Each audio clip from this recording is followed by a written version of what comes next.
Ang FIBA Asia Cup at Olympic qualifiers ang susunod nga para sa Gilas at may chance nga ang Gilas na makasungkit ng spot para sa Olympics at magandang record rin ito para sa Gilas team kung magawa nga nilang makapaglaro sa 2024 Paris Olympics dahil na rin sa sobrang tagal na hindi nga na-qualify ang Gilas sa Olympics at ang huling taon na kung saan naglaro nga ang Men's Philippine National Basketball Team sa Olympics ay noong 1972 pa sa Germany. 51 years na walang Philippine National Basketball Team sa Olympics at kung nabasag na naman ito ng Gilas ay sunod-sunod na record ang kanilang maibibigay para sa ating bansa sa larangan ng basketball. Ito nga ang isa sa target ng Gilas ang makwalify sa Olympics at para magawa nga nila ito ay kailangan nila ng magandang preparasyon gaya na rin ng nasabi ng team manager na si Al Francis Chua at ang SBP nga ang gagalaw para magkaroon ng magandang simula ang Gilas team at mapaghandaan nila ng husto ang Olympic qualifiers sa 2024. Open nga sina Coach Tim Cone at itong si Al Francis Chua sa muling pagbabalik nila sa Gilas. Ito nga ay kung magiging maganda ang plano ng SBP at nagkaroon ang mga ito ng magandang usapan sa PBA para hindi maging conflict ang schedule at talagang magkakaroon ng oras para sa preparasyon ang Gilas. Ang susunod nga rin para dito kay Coach Tim Cone at Al Francis Chua ay ang PBA na magsisimula naman sa November 5 at malapit-lapit na nga ang araw na ito. PBA Commissioner's Cup ang conference ng PBA na magsisimula sa November 5 at dedepensahan ng Hinebra ang kanilang championship title na nakuha naman nila last season ng 2022-2023 laban sa team ng Bay Area Dragons. Isang import ulit para sa bawat team dito sa PBA Commissioner's Cup at asahan natin ang isang Justin Brownlee para sa team ng Hinebra. Ronde Hollis Jefferson naman ang maglalaro para sa team ng Talk and Text at magbabanggaan nga ulit ang dalawang imports na ito sa PBA. Hindi rin natin pwedeng baliwalain ang SMB ngayong conference na ito dahil malakas-lakas at healthy ang isang Junmar Fajardo na siguradong magiging dominant na naman dito sa PBA. Muling magbabalik rin ang isang LA Tenorio para sa team ng Hinebra at healthy na nga ulit at handa na para sa bakbakan sa PBA. Maging sina Alas of Tana Newsam ay handa na rin at mainit-init pa mula sa Asian Games kaya sila rin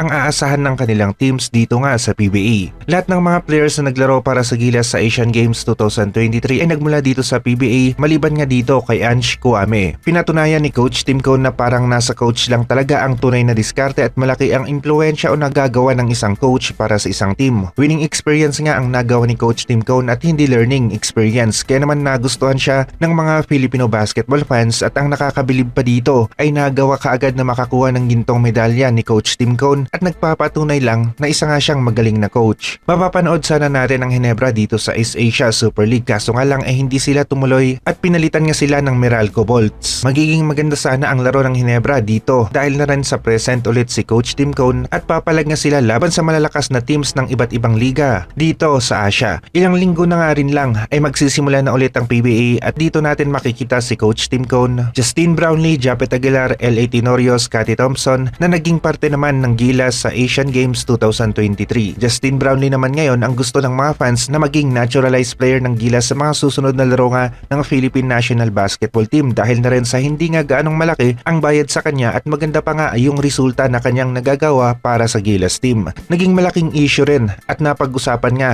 ang mga ilang players na sobrang laki ang hinihingi kapalit ng paglalaro nila para sa Gilas team. Nakakasira nga sa balanse ng isang team kung may mga players na hihingi ng malaking bayad kaagad tapos hindi naging maganda ang laro na naipakita nila sa kompetisyon. Nabanggit rin ng team manager na si Al Francis Chua na sana nga ay wala ng 2 weeks preparation na mangyayari nga sa Gilas team at SBP nga ang pwedeng makagawa ng solusyon tungkol dito sa pamamagitan ng magandang plano. Kailangan talaga na magtulungan ng PBA at SBP pero minsan hindi rin nagkakasundo ang dalawa dahil na rin sa mawawalan ng kita ang PBA kung hihinto nga ang mga ito sa paglalaro. Ang magandang solusyon ay kailangan talaga na tumama sa saktong petsa ang break ng PBA sa schedule naman ng laro ng Gilas at ito nga ang dapat natignan ng SBP at posible naman nilang magawa ito kung makikipag-usap kaagad sila sa PBA para makapag-adjust naman ang PBA sa kanilang schedule. Mas dumami pa ngayon ang sosuporta nga ulit sa team ni Coach Tim Cone na Hinebra at sayang nga lang talaga at hindi sila maglalaro sa East Asia Super League dahil mukhang ang Hinebra sana ang talagang papalaglaban sa top teams ng iba't ibang liga dito nga sa Asia dahil sa meron silang sapat na players kagaya ni Justin Brownlee, Christian Stan Hardinger, Scottie Thompson na talagang tatapat sa top players ng ibang teams dito nga sa East Asia Super League.